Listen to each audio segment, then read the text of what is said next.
Welcome to another Keelhauled podcast. I'm your host, Captain Logun, and we've got a lot of Sea of Thieves news to cover today. So tie yourselves to the mast and hold fast. Ahoy there, pirates. I hope you had yourselves a good week and a good weekend. I know I did. This week, we're going to be talking a little bit about Ghouls in Glory weekend or week, and some thoughts on that. But I did want to let you know this episode is the Gold Hoarder episode. I got to sit down with a bunch of great folks to talk about our experience with Monkey Island's Tall Tale 2 and 3. So some spoilers there.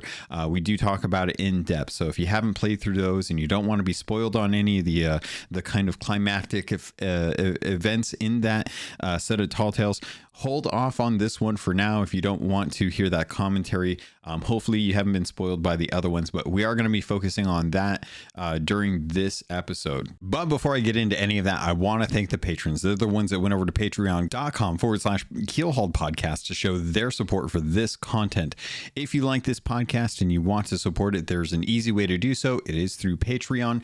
You get your own feed. If you're at the captain tier, you do get your access to the Discord channel just for them, as well as the potential to get into the guild. As right now, I think I've got like one spot left on the main one, and I'll kick up another one if we start getting more interest in it. Currently, I think we're at level like 24 or 25. I'm not sure. I haven't checked like as of the moment of recording, but I know we were at 24. So that's going pretty strong. Really love to see it. Really glad to see a bunch of folks joining in on the guild and sailing around and stuff. Been playing with other people's ships lately, and I just really appreciate the support that they're putting in. Not only does it take care of the bills for this podcast, as well as like the software and editing, as well as the publishing and hosting rights and stuff that I have to worry about, but it is also helping me get a new PC. I'm very close to finishing up that build. I've only got the CPU, the GPU, the case, and probably one backup hard drive that I have left to really invest in, and the support from the Patreon goes towards that specifically. So let's get into it. I want to shout out these folks. These are the tier 2 and tier 3s. I really appreciate the support that they give. So thank you to People's Republic, L Cute, Balls, Bam Bam Bagel, Captain Chonky, Captain Hayes, Chateau Noof, Super Pack, Zombie Killer, Cloud, Cosmic Johnson, Static Mirror, DA Gaming, Davram TV, El Jefe Esteban, Fergatron, Godhammer 6, I'm Dependa Now, Trickster, Jorby Jorbs, Carl Embo, Kazia the Aficionado, Nightstar, Cryptic Slayer, Lumpy SRQ, Evil Morpheus, Space Admiral Ors, Xbox Mike 29, Murphy Lives, Nipper Kim, Mutinous Max, Norwegian, Raja the Brave, Regis Stella the Brony Pirate, Replicated Flame, Rustbell Kid, Skamelt 666, Captain Dasm, Tommy D, DN Professor, Real Big Tuna, Big Bad Pad, Mina Fairy, Captain J Rat of the Flaming Cold Sore, the Lore Chronologist Deadeye Dre, Hager Owl, Jeff H, Ghost Boy 20, Evil Martha, Peter Miller, Rooski Doo, Thor Von Blitz, Windsor Chris, Luke Lore, the Insipid Ghost, and Zam Wow. Thank you all so much for your love, for your support, for your conversation. It's been really fun to sail with a few of you in the guild charter recently. It's been really great to have you pop on. Having folks like know that you're sailing and having like a guild ship to jump onto. Really cool. I love seeing folks pop on, even if it's just me trying to work out a couple things for like the ledgers and stuff. So thanks to those of you who've been helping push the level, as well as those have jumped in to sail with me as well too. So really cool to have that happen. Let's get into this week's episode for the Keelhauled podcast. This is the community episode, but before I want to get this out there so that you have an understanding of something that may not have like gone into your purview. There has been issues with the Sea of Thieves servers. They are aware of this, and they are working to actively fix some of the major issues that are going on right now.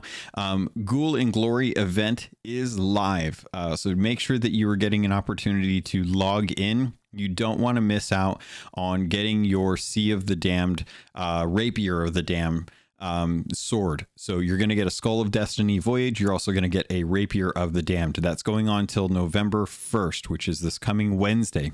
You're also going to get the standard double rewards for any kind of allegiance, seasonal renown, all that good stuff.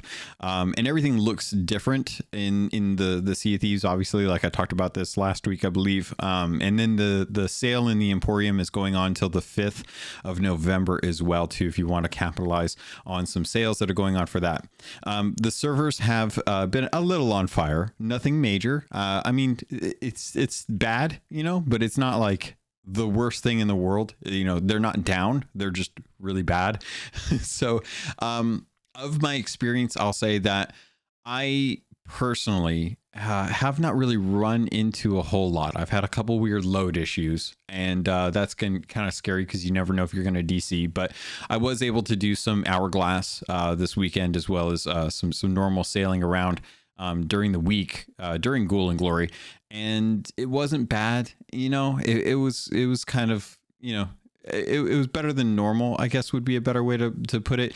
But they are rolling out a hotfix that is coming Monday, October 30th. This is 3 a.m. for Pacific Coast. This is 6 a.m. for East Coast. It'll be, let me think, 10 a.m. I think 10 a.m. GMT. I can't think of. British summertime just ended, and I think they fell back an hour, which normally would have put them at 11 a.m.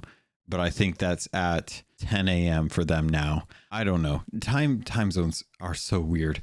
But anyway, they're working on doing that. It's going to be down for a little bit. They haven't said like what their estimated time is for how long it'll take to roll out that hotfix. So just kind of be aware that on Monday, for a little while, things are going to be a little sketch. So don't go, stacking Fort of the Dams to try and like capitalize on that. Make sure you're turning in on a regular basis, or just holding off on Monday just to make sure that you're not having to worry about being interrupted during that hotfix. And who knows, could be better, could be worse. So we're not really too sure. But I hope you guys are having a good weekend. I hope your experience has been good. I have seen a few folks run into issues with like alabaster beards and whatnot. So it's a bummer that these kind of things like always kind of bring things down. When you want to just really kind of enjoy the experience, you want to play the game. You don't want to have these weird hiccups. And it kind of goes back to, I think, what Davram said over on the Pirate Talk Radio is that right now it is extremely difficult to tell if the fixes that they put in for season 10 are accurately working, because we genuinely are still having major issues with the servers as a whole. So now's not a really good time to really kind of gauge on like how season 10 is feeling, right? I think if we get an opportunity to really kind of address some of the server issues, they've already knocked down the server's size from 6 ships down to 5 ships, from 24 players down to 14 players. So we're already seeing like there's going to be fewer people to run into, and server performance is already taking a hit. And we'll have to kind of see how things play out, just kind of be cautious. I would recommend, try not to stack too much, because you can never trust that you'll be able to turn it in, even if you aren't able to like run into other players where that might cause that issue. The servers themselves might just hiccup, and if that happens, then I would hate for you to lose a whole bunch of gold that you worked really hard to do that you didn't get to turn in because of technical issues. There's not much you can really say, positive or about it, but at the same time, I know it's not going to stop any of you from playing for the most part. Some of you might take a break, and I don't blame you, because right now there's a lot of really good games that came out.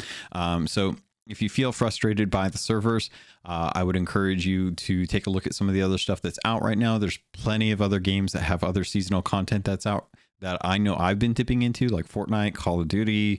I haven't done any Destiny 2, honestly. And there was another, Diablo 4, huge into Diablo 4 right now. I think I'm getting into my 60s on my Necromancer. It's just a really fun build for minions. But I mean, when I'm not killing skeletons in Sea of Thieves, I'm usually raising them in Diablo. So if you guys are having trouble on the seas, I would encourage you, take a breath, put on some music, jump into a different game, walk your dog, bake some cookies, throw candy at kids, hide bodies in the backyard. Plenty of stuff you can do that I'm sure has been on the list of things to do for a while the servers are started kind of like working themselves out. So just wanted to toss this out there kind of as a heads up, let you guys know what was going on before we jump into the Golden Glory episode, because I know if you have played Monkey Island, I think you're going to find some sympathetic voices this week. We had a really good discussion with some folks in the Keelhauled community, and it was really nice to get their input, because I think that if Rare is to go back and do any future kind of Tall Tales with a crossover IP, some of this feedback should be something that is taken into consideration, because I do agree with a lot of what they said. So Pirates, with that, let's wait no further. Let's get into the discussion with the Keelhauled community Discord members, the Keelhauled Gold Hoarders, if you will. All right. Well, welcome everyone to the October 2023 Gold Hoarder episode. This is a great episode to be talking about Tall Tales. I know there's a ton of news to be talking about with season 10 and guilds, and our guild hitting 15 and other guilds hitting 10, and everyone's like trying not to exploit like Hourglass right now. But we missed last month's opportunity to talk about Monkey Island Tall Tale 2 and Tall Tale 3. And I really want to get everyone's perspective on this, because this is what I consider still buggy, but still the best content that I've seen Rare put out to date, as far as like full idea, culmination of kind of design and intent, and like actually execute on like a schedule. Like they actually nailed the schedule, even if it was down to like the 11th hour. So I wanted to talk to everyone, get everyone's opinions on that for this episode, so that next month we can sit down. I want to talk about season 10, the Skull of Siren song. I want to talk about guilds, and then Safer Seas if we know more info by the end of November. But most likely that'll probably be like towards the end of December. So that's kind of like the goal that I have for the Gold Hoarder episodes over the next few months.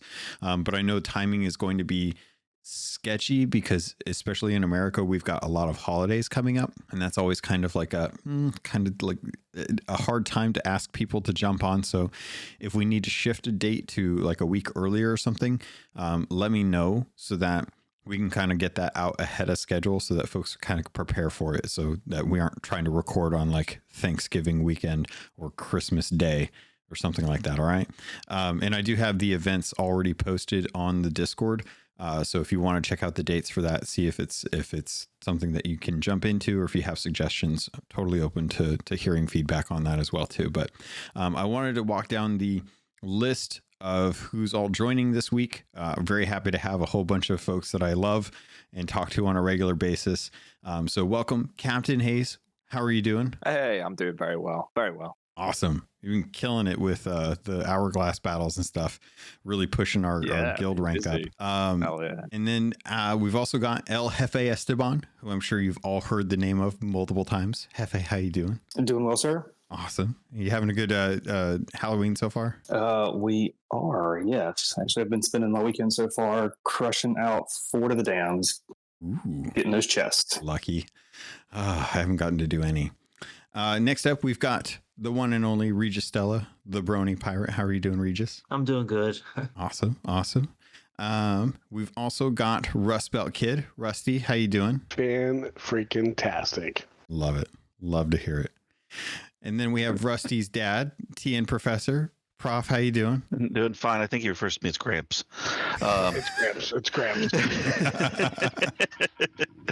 I have got the farm equipment out. I have gone out and harvested the candy corn from the fields. Oh no! And then got it off of the cobs, and it's sitting in buckets, ready to chase away all of the young people for Halloween.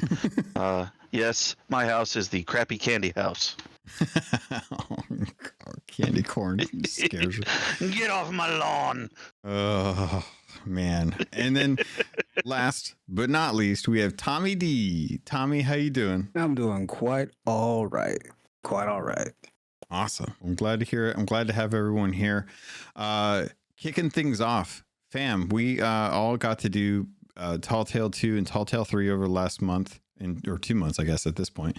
And I wanted to start off with Tall Tale 2 because I think Tall Tale 2 was Melee Island at its fullest. Like, we got the Tall Tale 1 for Monkey Island was fantastic. It was a great kind of like introductory into the world and kind of like what you're going to expect with a lot of the puzzles and working things out. And I think everyone's biggest criticism was the pieces of 8 being like the hard thing to find, right? So I want to kind of open this up to the floor. Like, what were people's initial thoughts going into Melee Island? What did you think of the expanded area? And did you have any kind of point of reference with the original games? So whoever wants to jump in, kick us off. Let's see where we're going with this. Well, first things first, the island itself is bloody massive compared to like all the other islands. Like, I think it may be bigger than, or just as big, or maybe bigger than the Shores of Gold. So there's a lot of areas to explore. We're also adding in new things like the dense forest, the circus, the ship, the Stan's secondhand shipyard thing. Yeah. And as someone who has never played the Monkey Island games, but has, heard about their, uniqueness and how they were like a video game exclusive series made by the folks of Star Wars and Indiana Jones fame, I'm like, okay, I like this. I like this so far. And so, yeah. Yeah, I really have enjoyed it. Prof, what do you think? I could definitely appreciate the nostalgia piece playing those, and somehow they were able to capture a modern game interface and reference that point and click or point and hunt that was part of the whole original game. They kept the quirky story and all of that.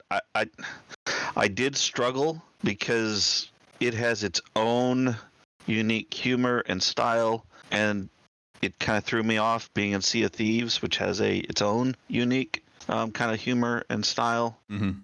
So I didn't. There were times it didn't quite match up. I did love Stan and his annoying jacket. I purchased it just for the annoyance factor. I love the nostalgia piece, but I'm Gen X. I was there for the original. Yeah. I do wonder how it landed for those with very little to no experience. Some of the people I've talked to, they just didn't get it. Just didn't make sense. Yeah, I could see that. There's definitely a little bit about that. Tommy, Rust, you guys got anything? I think I thought. Oh, sorry. Go ahead. Rust. Go ahead, buddy. Okay. As someone that did play the original on the 360 version, I thought the conversion to a first-person view of the game was spot on. A good way for a point and click to be in that fashion. It felt right to me. Yeah. And like was already said, I did wonder how it would translate to other people that's never played it or just didn't know what Monkey Island itself was. But for me and my sister, who I played with, we loved it. We loved it. That's cool. Yeah. I would say that, like, I never played Monkey Island. Obviously, when they announced this, I kind of watched some people play through Monkey Island a little bit. I never was, I am that older millennial maybe that kind of just never played that point and click stuff. I don't know. I just never was into that as a kid. Still not into it. Still not really into a lot of puzzly stuff. I never have been, but I still think from what I've seen Monkey Island's supposed to be and some of the kind of dry jokes and stuff like that, I think it carried over well. There was some, I'm with Prof, that I kind of was like, I don't really get this, but it's cool. I think the biggest thing for me was there's just a lot of empty space in that second one where, it's cool and it's big, but there's just a lot of space there that you're not doing anything. It's just you're walking or running around to get to the next big space where there's a small little group of things you do and then you move on. I will say though, with the bird and that whole thing and that whole little scene, I thought that was awesome. No, whatever, spoilers, whatever. But I thought that was really cool and I did think that was really funny. I did enjoy, even though we had to go back just to get all of, the little combinations, but it was cool to have to play that part over again just because it was different and unique, I think. Yeah. No, the third and fourth time playthrough because I missed a stupid coin was not fun. And making me go through the whole thing twice over past what I probably should have. I will say those coins were just as annoying in the original game as this. they captured that dynamic. See, that's why he's not Gen Z. He's really a boomer. Back in my day, they just handed you the coins when you got off the boat.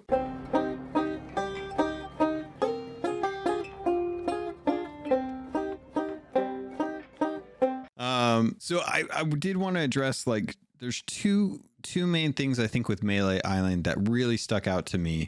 And I want to, before I jump into that, Hayes, Hefe, did you guys want to jump in on kind of overall thoughts of Melee Island? I liked some of the new mechanics, like the idea of the zip line, that kind of thing. I thought was really good. Yeah, I loved the circus, like the timed obstacle course. I thought that was fun and different, and I liked it. Overall, it was great. It makes me want to go back and spend some time and actually play those original games, because just some of the quirky, dry humor, you could tell that was something that was very distinct to the originals. So I knew I was missing something there, and I kind of want to go back and kind of get that full effect, because I love a good corny dad joke kind of thing. So I feel like that would be worth my while doing that. Yeah, that was like majority of the Monkey Island games was that vibe straight up. Hayes, how about you? I really enjoyed it. I didn't play the very first original game, but when they remade it back in, I think it was 2009, something like that, I did play it. I had it, I think it was on my Xbox, and I loved it. And them seeing it being released for Sea of Thieves, I thought it was fantastic, and the way they managed to transfer it to the first person perspective was amazing. I especially like the like vista points, or the memory points, where you sit down and you can see the perspective from the original game in sort of a first person view, and that was quite nostalgic. I thought it took me back to my sort of early teen years when I first played the game. So yeah, no, I thought it was brilliant. Yeah, I really liked the Vista points. I thought that was something that you know, if you'd never come across them or you saw them, then they don't necessarily impact you. But if you played the games and you know those 2D scenes by heart, having those moments where you just kind of sit down and hear Guybrush kind of philosophically wax poetic about the different things, it was really kind of cool to just see that being represented in 3D space, but still capture that scene itself. I wanted to address a couple things that I think you guys already touched on, which I think were kind of the standouts for Tall Tale 2. And that was most definitely the circus with the obstacle course. I think hands down, that was the gem out of Tall Tale 2 that everyone came across, was that they had a really fun experience with that. The other one was most definitely, in my opinion, Meat Hook Island, where you had to go and secure the vicious beast that was set free as a result of actions that happened on Melee Island. And I think those two moments really did kind of showcase an idea of what they wanted to do with the original game, but put something a little bit extra into it. Like, we've had the insult fighting, we've had the interactions with Stan and the jacket, and those are kind of good little set pieces to kind of like say like, hey, you know, this is part of Monkey Island. But I think what they did with the actual circus and the obstacle course there, and then the experience, the atmosphere, the mood that they set on Meat Hook Island, I think those two things really stood out to me as when Rare has someone who had a really good idea and they were allowed to follow through with it, and they worked hard to try and execute it well. Because I hands down, if anyone asked me like what parts of the Tall Tales were the best, I most definitely think that those two parts were my favorites. aside from the very end of Tall Tale 2, which I haven't gotten into yet. But what did you all think of the circus as well as like Meat Hook Island? Is there something that I'm missing that you think is like one of the standout performances from the Tall Tale 2? I think maybe they could have let everybody enjoy the swapping of the 3.5 floppy disks as the game advanced.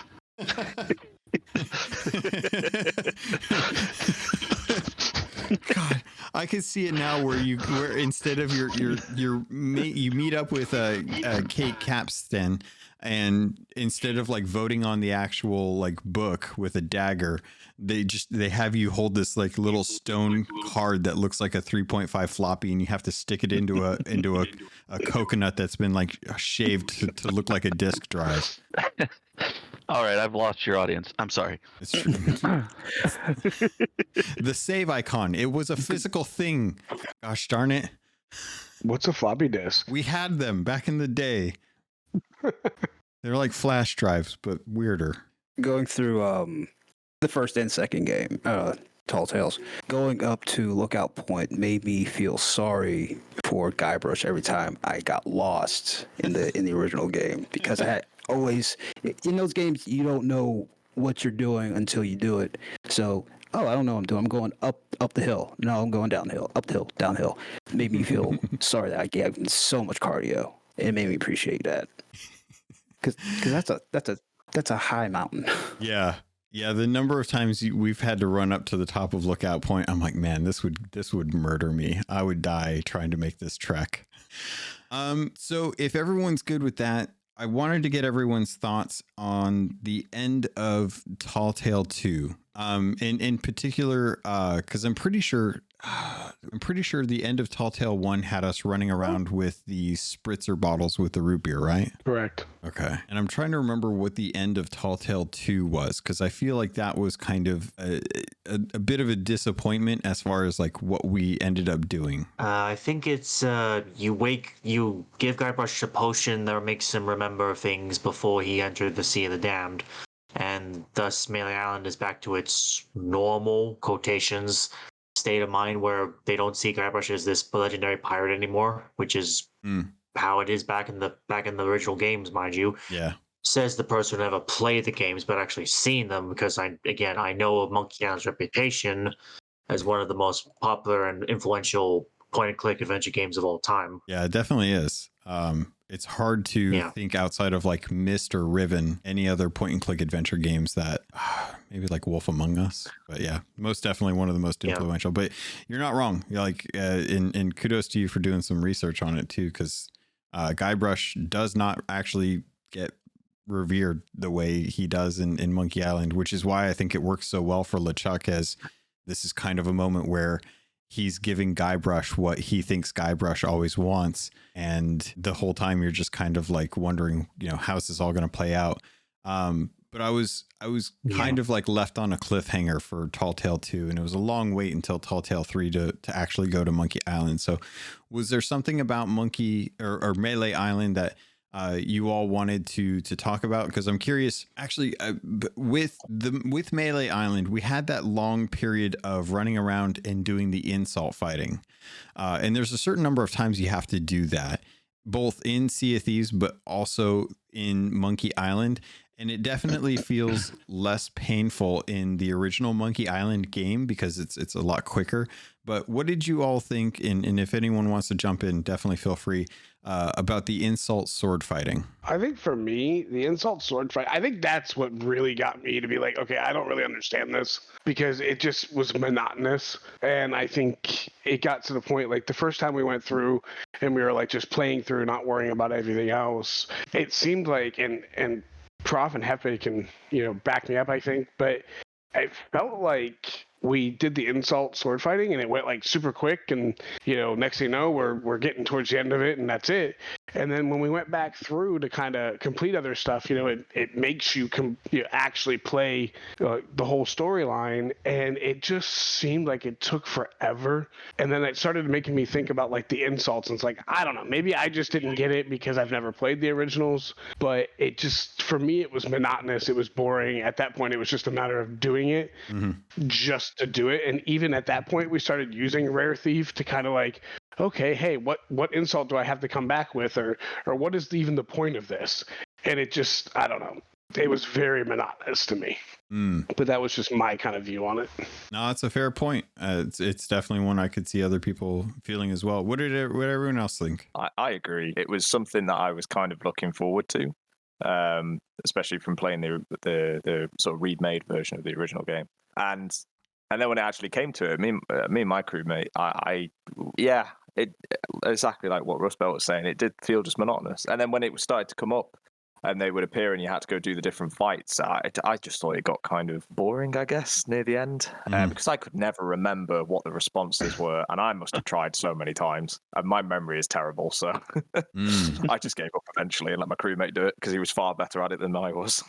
It suffered from several of what some of the other pieces suffered from, in my opinion, and that was, I could tell it was a labor of love and a nostalgia kick for people at Rare, but it went just a little too long. There was another one in Story 3 that I could tell they loved it, but it just went a little too long. The interplay, the way they laid it out, again, harkened back to the original. It was well executed, just a little too long. I'm kind of curious in this case, how long did it take everyone to kind of work through the second Tall Tale? Do you guys remember? I know it was a while ago, probably by now. Longer than the first, I'll say. Yeah, longer than the first. I feel like the second one was like maybe 2.5 hours ish, maybe. And that was us kind of just, we didn't use Rare Thief until we had to go back to get some of those, points that we missed. But like, yeah, playing through it, I think it might have been 2.5, maybe at the most. Like, it didn't take that long. I mean, I think the longest part was the stupid insult thing. Yeah, definitely. I know it took our crew, because we were streaming it and kind of running around and goofing off and stuff. I think it took us about 3 to 4 hours for Tall Tale 2. And I think a lot of that was time spent trying to do the obstacle course. Like, I think a lot of us were really kind of trying to see like what the best score was that we could get time wise.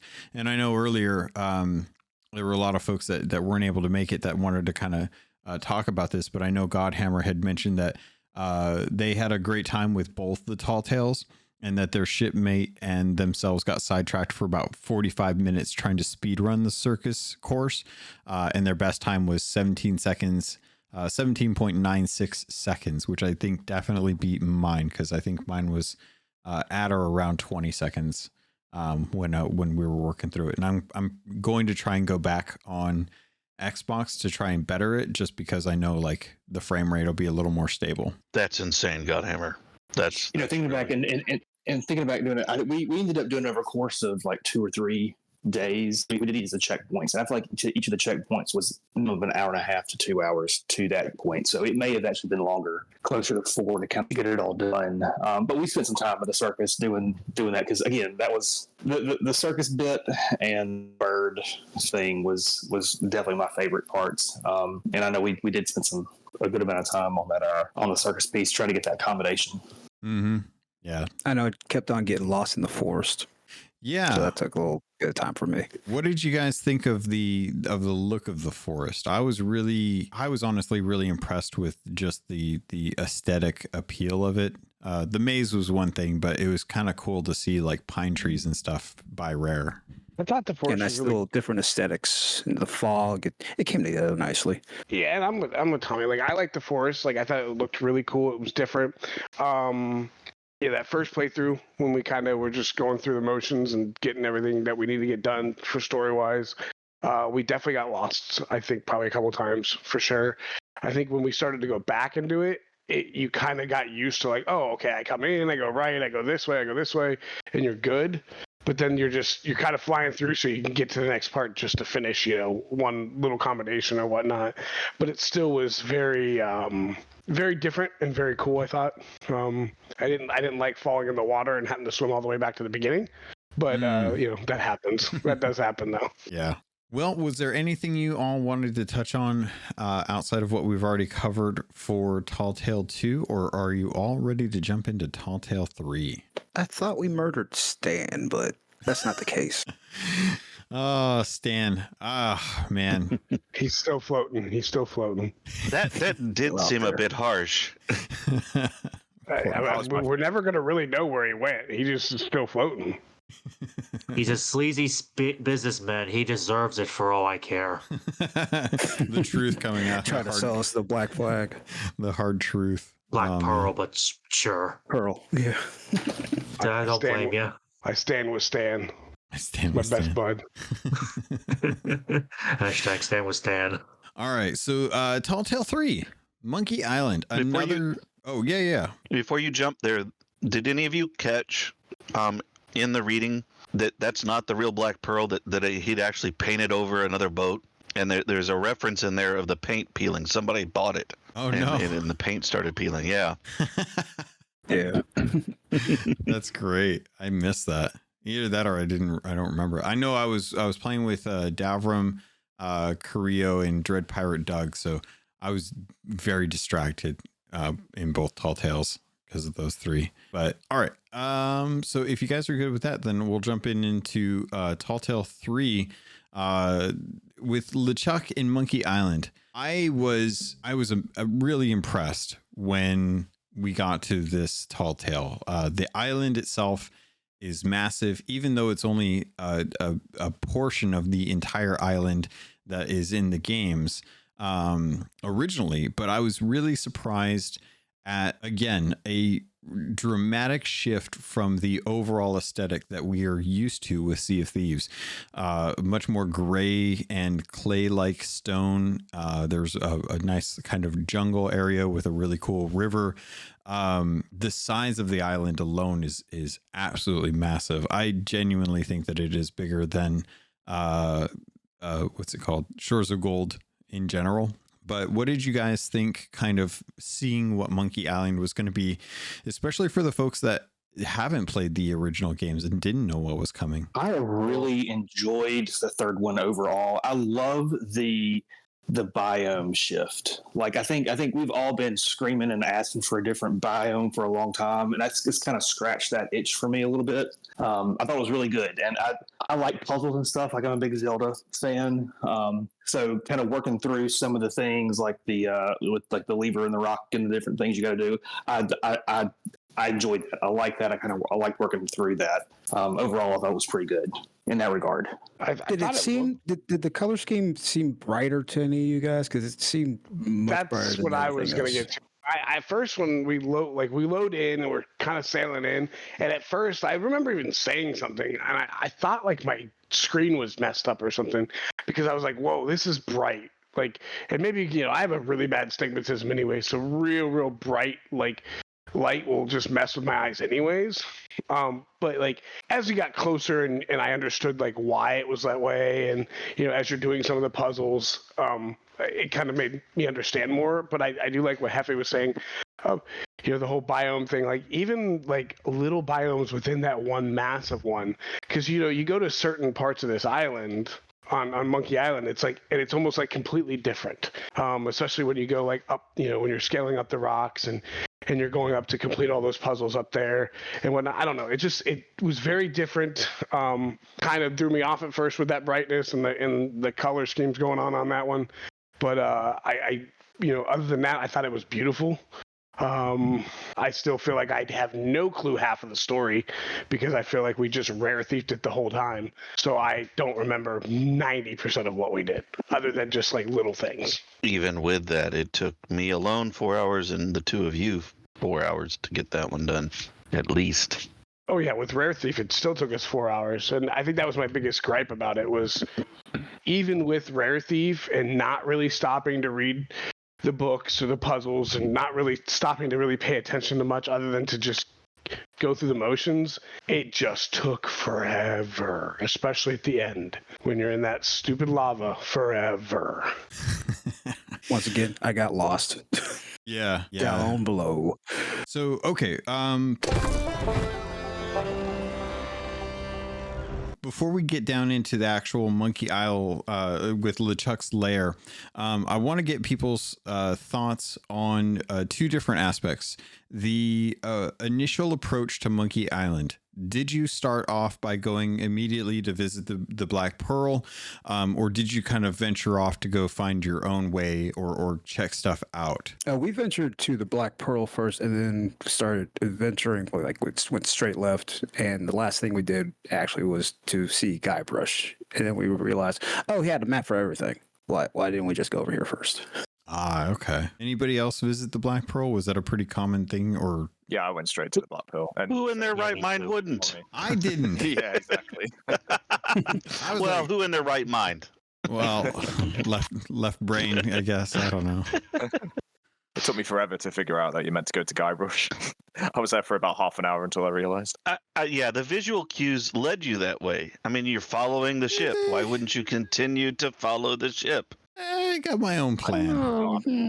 I don't need a Guybrush to tell me what to do. I'm a pirate legend. No, A true legend. So I think that's where maybe my folly came in with the Tall Tales. I did not venture over to the Black Pearl. I just assumed it was another set piece that we would get to eventually, but I didn't assume that was the starting point. Because you're kind of thrown onto the beach, and then at that point I was like, okay, cool, we'll go wander around the jungle for a while and see what, because I already had played the game, so I knew like part of the set pieces that were going to be important. And after quite a while, I finally went back to the Black Pearl, and I was like, oh, you're supposed to start here. Got it. That makes more sense. We wasted a half hour. The other part that I wanted to touch on too was with Herman Toothrot and the interaction with him and the banana soup and the monkeys. What did you guys think of the tripwire with him? Oh, and I mind that tech being used in Sea of Thieves proper. I did enjoy leaving him hanging. Yeah, it was a little He's been the conversation worst I after he imagined. started hanging. It was great. Say again, Tommy? Oh, the little quips he was saying after you trapped him was pretty entertaining. Oh, yeah. Mm-hmm. But I never understood how those traps worked in the first place. It was always weird to me in real life. I have no idea. It's a part of my Boy Scouts that we didn't get to explore, probably for good reason. Maybe too much Looney Tunes logic will do that for you. True. It looks like we've got Evil Morpheus and Nipperkim jumping in. Folks, we're talking Tall Tale 3, kind of the initial approach to it. We did cover Tall Tale 2 already, but if you have anything you want to share about your thoughts or feelings on the Tall Tale 3, we're talking about kind of that initial island experience, some of the puzzles. What did y'all think of like the rocks, the catapult rocks that you had to do? Did anyone actually, I imagine you guys probably had to, but did anyone have any trouble doing the hitting your ship with the rock? No, you had to get to a certain point, so I figured it out. It was pretty cool. But one thing that happened was I think the game glitched because it wouldn't allow us to put the rock on the X like a couple times. It was weird. And I think when we were doing it, if I remember correctly, Hefe said something about it, or somebody said something about it, and I think we just figured like, okay, people have had problems doing it. So, I mean, we launched one rock, missed, launched the next rock, hit it perfectly fine. I mean, it was pretty easy for us, but, you know, other than missing a book that we up there or whatever it was that we had to go back and get, but other than hitting the ship wasn't that hard for us. But I think it's just because we already knew people had problems before. Gotcha. Did you all like the different puzzles for that, as far as like making the banana soup and having to go up to the different hideouts and finding that giant crevasse with the hidden away section? Like, I don't know about you, but I definitely fell into that thing a couple times. I would actually point out that, like, for as much as I bash puzzles and puzzle games, which I do have a very hard problem with it, and I know why I have a hard problem with them, but even though we were using Rare Thief to kind of walk through this one, I still liked the puzzles because before I looked down at Rare Thief and start reading, we already kind of knew like, okay, we have this going on, this going on. The puzzles were different, and I liked them. On this, maybe it's, I know I need to take puzzles slower, and I can't have a lot of distraction around me, or I'll forget what I'm doing, because that's just how my brain works. But I really did enjoy the puzzles on this, even with using Rare Thief and kind of cheating it a little bit.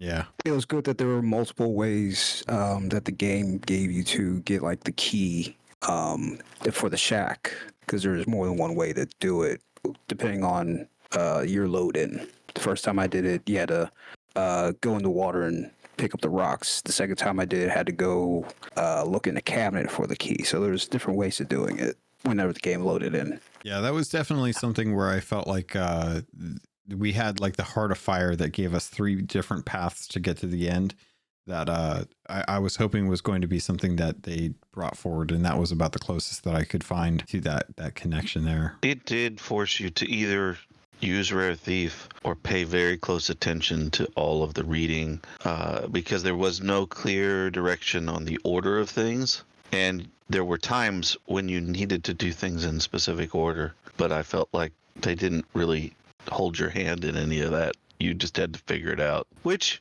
is very reminiscent of the original gameplay.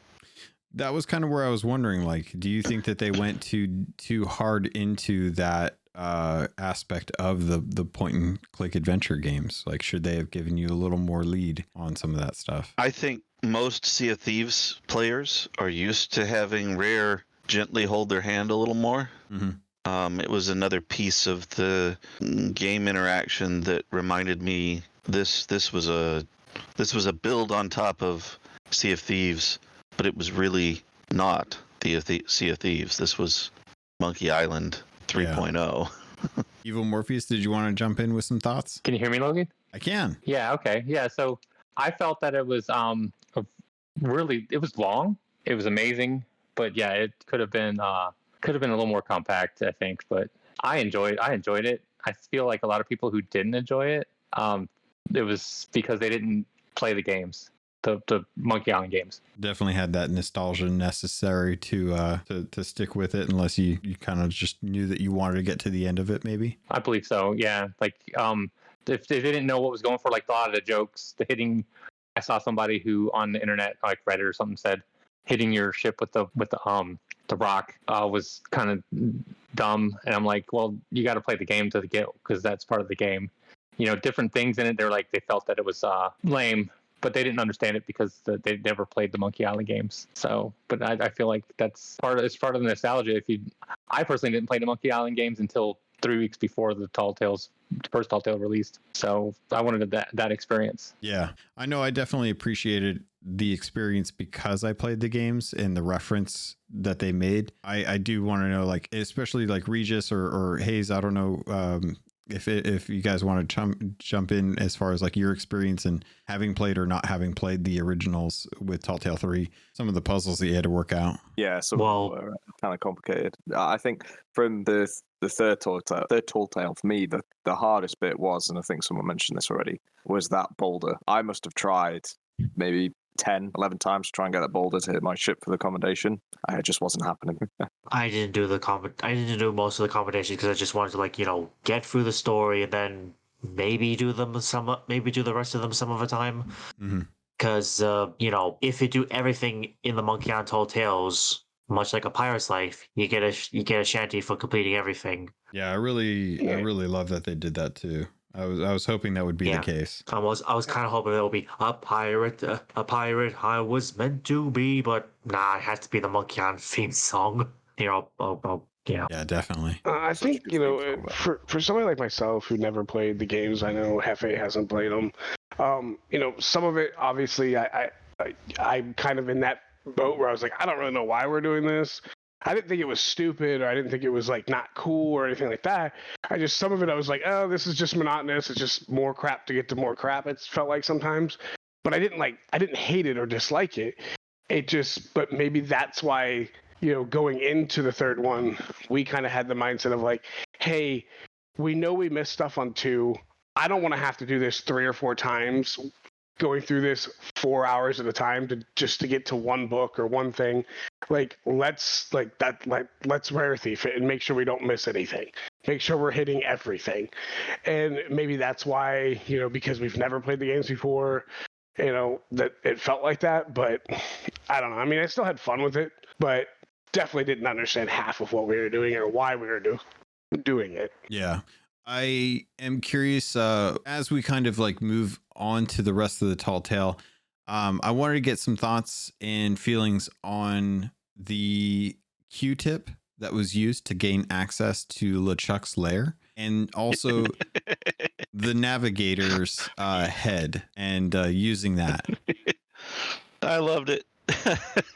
Again, though, it's part of the original kind of shtick that was used. I'm ready to carry the navigator's head around all the time. I kind of loved the interaction with him. Mm-hmm. Thing was creepy. Rightfully creepy. I don't want a compass anymore. I want him. Oh, I think they can. I think it's safe to say though, Rare can now add zombies to Sea of Thieves if they're gonna go with that design. I think. Ooh, next Halloween. I really did like the zombies as well as the ghost skeletons in the Monkey Island design. Yeah. I was really kind of hoping that this year with Halloween and stuff, we would get something kind of tied into that, given the close nature of the Monkey Island releases. Maybe you could get a costume that was like the ghost skeleton costume, but for some reason that was just not on the docket, or maybe they just didn't have time or the tech to be able to do that as a costume. But I was really hoping that we would get some cool stuff from Monkey Islands to kind of tie that in for the season. There's always later times we can get them. I mean, we got other Pirates of the Caribbean costumes later on, long after the Tall Tales were released. So yeah, maybe we'll see them later on. So maybe. I hope so. I hope we do, because I think me too. They've got some cool designs there. What did you guys? They might not want to interrupt the hourglass prizes with the ghost and the skeleton. I don't know. Maybe that's a reason why they wouldn't do that. Definitely a good point. They want to keep focus on people working on Hourglass for Reapers to get the skeleton there. I know they've already kind of supplanted that concept, having the Dark Warsmith and Spinal costumes in the Emporium. So I could see them wanting to focus mostly on the Reaper stuff. Maybe the Reaper stuff could have those rewards. I don't know. What did everyone think about making their way through the maze? Because I know, at least from my perspective, we had to try and work out how the game was designed to understand how the navigator's head worked. Because there was most definitely times where I just expected it to automatically tell us which direction to go. And there were definitely points where we had to kind of sit back and wait for the game to catch up to where we wanted to go, by way of hanging out near Guybrush, listening to the little bit of, secondary commentary about the situation, and then moving on to the next bit of the trek through the actual maze. Did anybody else run into that? Was that kind of a weird one-off that we had run into when I was playing with the folks on the community? No, it seemed like it was a little slow for us too. Or the head was spinning when we were supposed to go north, but there was no way north. I don't know that it was the head spinning that threw me off. It had more to do with how the trail would wrap around in on itself, and I felt like, well, I didn't see that hole there before. But again, it harkened back to playing the old school game and having to stare at 8-bit pictures and decipher, oh, that's a shadow, which means there should be a hole behind that. And sure enough, when you clicked on it, suddenly, oh yeah, then I can go that way. So that didn't have to bring out the graph paper though. It was nice to make maps. Oh, the Zork. My dad and I used to make maps. Oh, you remember Zork? Yes. This is just a trip down nostalgia lane. We've been posting stuff in the chat, old school games. So Commodore 64 in the house.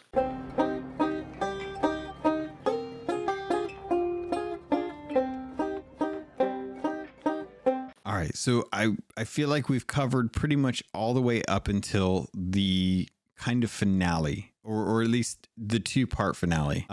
Morpheus, I know you're mentioning in chat. Do you want to jump in with some thoughts about the navigator? Yeah. So from my research, I saw where the dev said that it was on purpose, that it spun around multiple times to give you a false sense of direction, and it would point in a wrong direction first to make you go one way and then get frustrated and then come back around, and then it would point the right direction and it would send you in the right direction.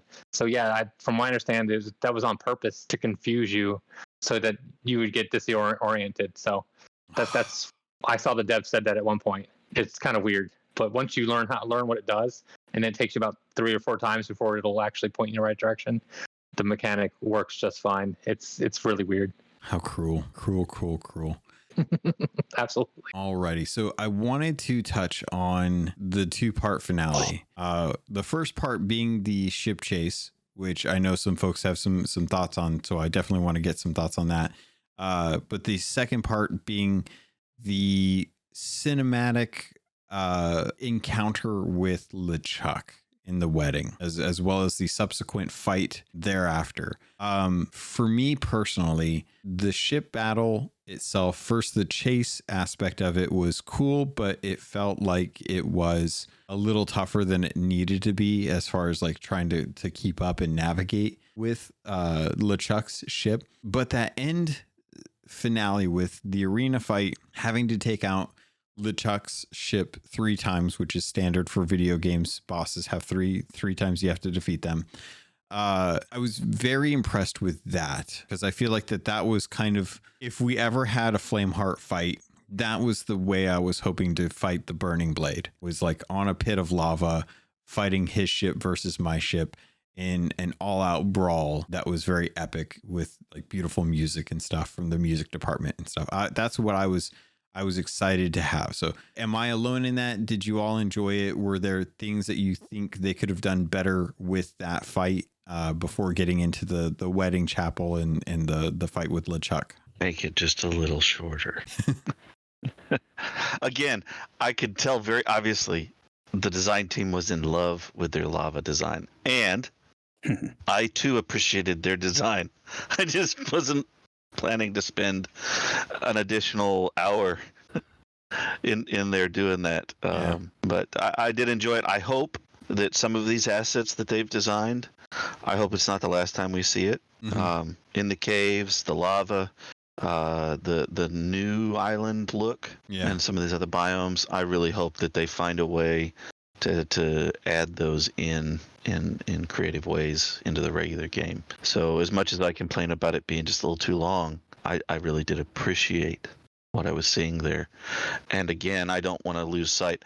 As we mentioned before, the music department knocked it out of the park again. Yeah, most definitely. Regis, I saw you on mute there. What do you got? I was just gonna say, the one thing that I want to see in the Sea of Thieves game proper, besides obviously the zip lines, is the insult sword fighting. Like, sure, you can translate it to Sea of... Yeah, I'm kind of curious, what if Sea of Thieves does the insult sword fighting? Like, maybe just, it's like a friendly banter between your own crew and one like, training, and then suddenly insults and retorts and whatnot. Just, as like a training thing, like, PvP training kind of thing or stuff like that. So you're looking for like a tool to kind of like help build a foundational understanding for PvP in general? That, and so I can see more of it in the future, because I really do like it. Okay. All right. Yeah. You can see like training dummies that they have on outposts. You want to have fun with those. True. Yeah. Poor Merrick's going to need them for the upcoming invasion of the GMU. It's a whole nother story. Anyone else have any thoughts about the lava battle or the arena fight with the ships and the bow chasers and the music that was just kind of just beautiful in that scene? It was weird having an indestructible ship because you couldn't sink on. You couldn't sink, I don't think. And knowing that Rare makes this game so that you can solo just about everything, it seemed like having the side cannons were worthless if you had like a crew, because you had the front cannons being manned by the computer players. It was fine for me, and because we were just two of us doing it, but it would have been nice if we could have been able to get on the front cannons ourselves. Yeah, definitely. Get an opportunity to use those. Anybody else have any thoughts on that? Overall, nice lava. Oh, yeah, 100%. I got something. What do you got, Evil Morpheus? Kate Capsize needed to do more than just stand there and shout at him. What would you like to That have was her do? annoying. Be Jack Sparrow and shoot some of the side cannons. Could definitely see that. Be like Jack Sparrow. Yeah. Just be Jack She could have done a lot more. Yeah. She could have been done a lot more like Jack Sparrow, because Jack Sparrow will shoot things that you don't want him to shoot, and she just sat there and did nothing. Maybe that's her. Pretend she was fixing the ship. Yeah, that too. Hefe, what did you think? Overall, I liked it. It was too long, but I do hope that they'll take some of these assets, like I think was previously mentioned. We've still got an unfinished story with Flameheart and all of that. You know, he's supposed to be coming back into a physical form at some point. I would like to fight him in an environment like that, kind of in a new area or something, compared to something that we've seen in the past. So I definitely liked the way how they spent the time to create a bunch of this new stuff. I thought it was very well done. And I echo you. Hats off to the music department. The unsung heroes are rare. Yeah, most definitely. Really good content. Hayes, Nipper Kim, anything that you guys want to add or share as far as the Tall Tale? I think overall, I really liked the Tall Tale. I thought it was fantastic, and they did a really good job. The island was beautiful, but I got to admit that, like people have been saying, the lava chase for me was just a bit too long. So that kind of brings. Oh, go ahead, Nipper. I was just gonna add, like everybody else has been saying, it's just long. Yeah. A lot longer than I expected it to be, but I did enjoy it. So that and the interesting thing is that with as long as that wasn't even the actual end. That was just kind of getting us to the point of the wedding. So at the very end, you confront LeChuck. There's a bit of a discourse between LeChuck and the Pirate Lord, and the eventuality that he has set up for himself to become the ruler of the Sea of Thieves and the Sea of the Damned. What did you all think of the finale, both with the Sword of Souls being corrupted, having the opportunity to grab it but not being able to, and then the insult sword fight that ensued afterwards? Did you like that? Did you think that it could have been something different? What would you have done for the ending finale? I don't see anything that I can't think of anything that they would be able to do differently, because it did go with the theme of the whole game. I mean, you finished them off with root beer, so that was great. And the combination of you had to train to insult and use that in the end to beat the big boss, that came together went nice too. Yeah, it was nice that they built upon some of the stuff that you learned in the previous Tall Tale as well. Anybody else have any final thoughts on it, or everyone good? Regis, I know you're coming back. We're talking about the sword fights with LeChuck. Like it, dislike it? I'm assuming you're probably a fan. I enjoy the cinematic and the fight with our own CFE's twist on the insults. Awesome. Yeah. All right. Well, I did want to open it up if anyone wanted to share anything else. If not, I feel like that is pretty much going to be our time for this episode. When we were playing the third Tall Tale, somehow we got merged with a different server. I don't know how that happened, but we got merged with a different server, and it completely made everything not register after that point. So we had to go back to our checkpoint. It was kind of weird, because why would we have to go to a different server? We're the only ones here. Yeah, that's weird. It's also the first time I've heard of that as well, too. Hopefully it's not something that many people are running into, though. I know that this has probably been the most buggy of the three Tall Tales, which is a shame, because I know that a lot of folks have been trying to get those achievements popped, and they just for whatever reason aren't. But I'm sure that Rare will probably continue to work at it to make sure that those do. Otherwise, I would recommend putting in a ticket to let them know that it still hasn't popped for you. Oh, it did pop. It's just that we had to go back. But yeah, putting a ticket is a good idea. That's good. I'm glad that I put in a ticket and they closed it right away and saying that they're working on it. Oh, okay. So it's at least actively being worked on. Yeah, they said I'm at 99% completed, and I was like, it's been like 3 weeks. I'm like, please try to fix this. And they're like, oh, we're working on it. And then they sent me a survey saying, "Hey, how was your experience?" It's like, okay, Yeah. Good to fun stuff. I appreciate the earnest endeavor to try and get honest feedback, and hopefully folks are, being constructive with those surveys and stuff, letting them know like, hey, this still hasn't been resolved. I feel like this is kind of a big bummer. I would like to have it finished off. Yeah, I would say the things that didn't register the first time, a second playthrough for me remedied it. It was a bummer sometimes to have to go all the way back through for just one thing, hoping that it would finally register. I get it. Video game programming is hard, but it's gotten to the point now where I think all of us who have played this from day one just know that any new Tall Tale drop is gonna have items or commendations that will be broke. We expect it now. Yeah, there's always going to be a little bit of jank, and I think that is because of them trying to get this content out as soon as it's available, or like done for all intents and purposes. Like they are always kind of butting up against that timeline for making sure stuff is as ready as it possibly can be up until the last moment, and they're constantly working on that, and then having to test and deal with bugs as the reports come in.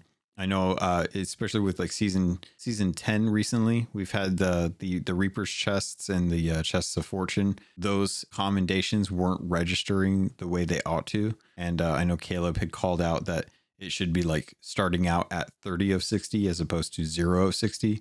And I pushed a ticket in, as well as a couple other people I saw who had actually gotten reports back that they were actively working on a fix for that. And it looks like that fix has been rolled out to most people. Alrighty. Well, I feel like everyone's pretty good on the commentary for the Tall Tales. Overall, like 10 out of 10 score. I want to go down the list and get everyone's thoughts for the Monkey Island trilogy of Tall Tales. What did you all think overall for the score? I personally, I give it a 9 out of 10. I think the bugs and the lack of voiceover in the third Tall Tale were the only thing that really kind of took it down a peg. But whole numbers out there, like Captain Hayes, you got a review score for this? Yeah, I'd give it a solid 8 out of 10. 8 out of 10. Ooh. How about you, Hefe? I would say an 8 out of 10 with the caveat of if I had played the original games, it probably would have been higher. Oh, sounds good. Morpheus, I like my whole numbers. You put a 9.5. Would you sway either 9 or a 10? I'd go back down to a 9 because of the bugginess of it, but I gave it a 9. I want to say 9.5 because it was awesome and it went through the original games perfectly. They tried to incorporate it as much as possible. The visuals were amazing. Insult sword fighting was weird, but that's part of the game, and they did the best they can. Yeah, I would give it a straight 9 then. All right. Nipperkin, you're up. I give it a 9 as well. They did awesome with the graphics. The visuals were fantastic. The story of it was really good. It was just a little long. That's all. Respect that. Regis, never played the games. What did you think? A solid 9.5. Ooh. Can I sway you to go either a 9 or a 10? I'll go 10 just for the hell of it. Go for 10. I love it. Yeah, go for 10 or go for broke. All right. Prof coming in. For a Monkey Island remake, it's a 10 out of 10. For a Sea of Thieves Tall Tale, I'm going to say 6 out of 10. Oh, interesting. I like the difference here. Like you're respecting the mediums for what they are. That brings us to Tommy D. Tommy, what do you think? A 10 out of 10, 8 out of 10, 2 out of 10? I'd give it an 8. Mainly because of the voiceover. They actually did full voiceovers, and adding the opening trailer, like the reveal trailer, that put up a point also. Nice. Well, it sounds like everyone's pretty content with this. I guess my next question is, are you all happy with Tall Tales versus Adventures? I'm happy as long as we get both of them. Like either, let's just say, the next Tall Tales is going to be like, say, a One Piece crossover. Not sure. Don't say it. But I would be. But, Adventures tie us over until the inevitable Tall Tales. Whether or not there'll be crossovers, like, say, One Piece is up for debate. Sounds good. And yes, I'll keep pushing that One Piece crossover because it's going to happen regardless, At some point. How the Straw Hats will get here, I have no idea. And also, Logan, you need to watch the live action.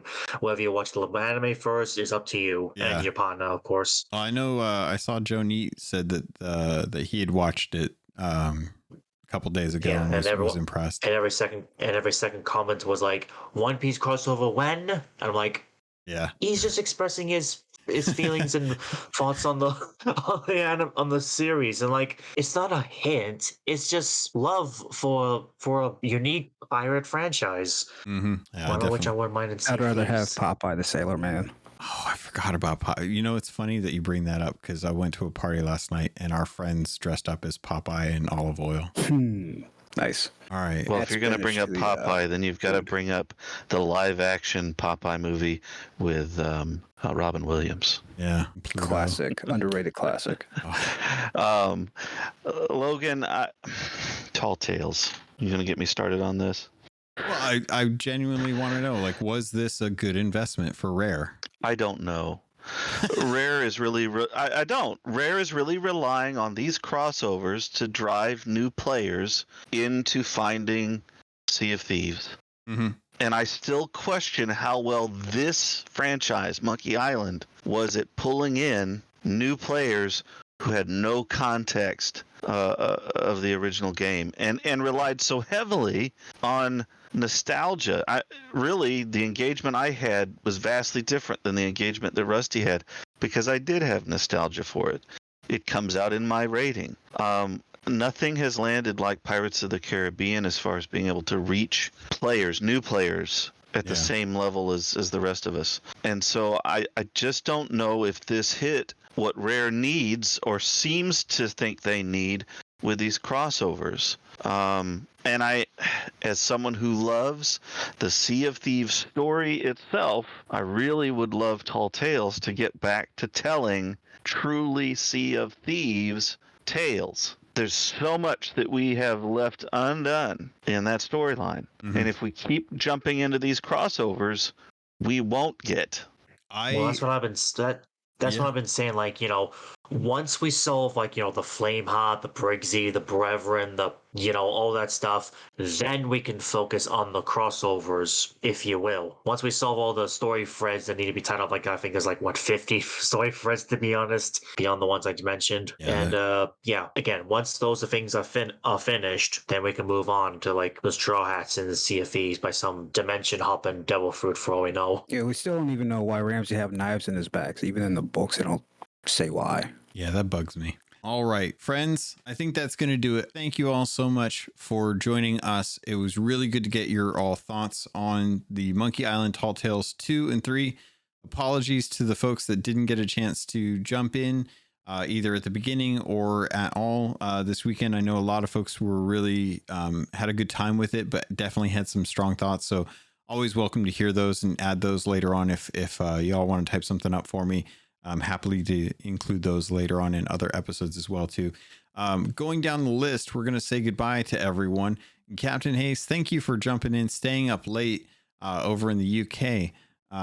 Anything that you want to say or shout out as we head out here? Hayes might be busy playing. Oh, I'm sorry. I forgot my microphone was muted. All good. No, all good from me. Thanks for having me again, and I'll see you next time. Sounds good. Awesome. Well, thanks for joining. Hefe, we're heading out. Are you going back on the seas, or have you been on the seas this whole time? I was on all morning. I got to actually go do adulting and finish doing some house cleaning. We got some friends coming over this evening, so I'm probably done for the day unless I get back on later tonight. Oh, that's right. I keep forgetting that. Alrighty. Well, thank you for joining us. Evil Morpheus came in, and we were kind of jumping into Tall Tale 3. Thank you for jumping in, saying hi with us. Anything you want to shout out or anything you want to share as we head out? Yeah, I just want to apologize for jumping in late. Me and Nipperkin were new friends, obviously through the Gold Hoarders, but me and him were doing a 4-stack Fort of the Dam. Ooh. But yeah, everything good. I appreciate you doing this for us, and it was great. Thanks for having us. Oh, it was my pleasure. I'm glad that you two were getting a chance to get in some Fort of the Damned. I still haven't gotten any, but I'm so tired. I don't know if I can stay up without a nap before I got to go out to another Halloween party tonight. Nibberkim jumping in with Evil Morpheus. Anything you want to shout out or say as we head out? Oh, thanks for letting me jump in. Sorry about being late. It was probably my fault. I was looking at the times there and told Morpheus at the wrong time. So, but yeah, making a lot of some friends down here. Pretty cool. I sailed with Stella the other night too. We did pretty well as well. So it's been fun. Thanks for having me. Fantastic. Glad to hear it. Regis, we're getting out. Your day's starting. I hope you're having a good rest of your Sunday today. Any plans? Probably just grind out the rest of my Plunder Pass, to be honest. And if I have enough money left over, I'll just get the coin, depending on how much it is. Because, you know, I'm sure you'll bring this up like in the recording, but, you know, pirate perks and all that, taking a page out of Destiny and whatnot. Yeah, I was planning on talking about that next week because I want to take a look at it. I'm only level 50 in my Plunder Pass, so I want to wait until I get a chance to actually pick up the coin to see what's going on with all that. But it was definitely on the docket for next week. Yeah, talk about it next week. Yeah, so anyway, I'm here on the Discord. I'm here on the Twitter, just, you know, liking and sharing and whatnot. So yeah, and keep an eye out for my fanfic because, you know, Lord knows I need to get publish a new chapter of that stuff. No worries. Anytime. All right, Prof. We're heading out, buddy. Thank you so much for jumping in. It's good to have the AARP community represented here, telling us about what things were like before internet. You know what? To keep on that theme, since we enjoyed Monkey Island, I would just encourage everybody, go back, find some of those great foundational games of the late 80s and 90s, play them. You would not have the games you have today if you didn't have the originals, and they are still amazing to play. And you can find them on applications like Steam and other places and still play them, and you don't have to switch out multiple floppy disks. It's true. It's nice playing Qbert without having to worry about RAM. Or for some of us, flipping out the cassette tapes. Oh man, I didn't even remember that was a thing, to be honest. And don't forget to park your hard drive. Yes. That's all, folks. Awesome. Tommy, you're heading in to be our last member to give us a send away on this nice, awesome Saturday afternoon, for me at least. It's probably closer to like getting close to dinner time for you at this point, but anything you want to shout out or say as we head out? I just wanted to say thanks for getting me on this, my very first Gold Hoarders episode. Yeah. Yeah, and if I could, I'd like to share my impression of Joe Neat for a second. Yes, please. Hello, everyone. This is Joe Neat, the executive producer of the Sea of Thieves, and welcome to the show. And goodbye. I don't think that was too good. I don't know. I might just clip that out and put that as the beginning of the episode. That's great. Awesome. Well, thank you all so much. I know a lot of folks had to kind of dip out as we were kind of closing things up, so appreciate all of you for coming by, hanging out, and spending another Saturday in another month. We'll be doing it all over again. So thank you. Love you all. I will talk to you all in about a month.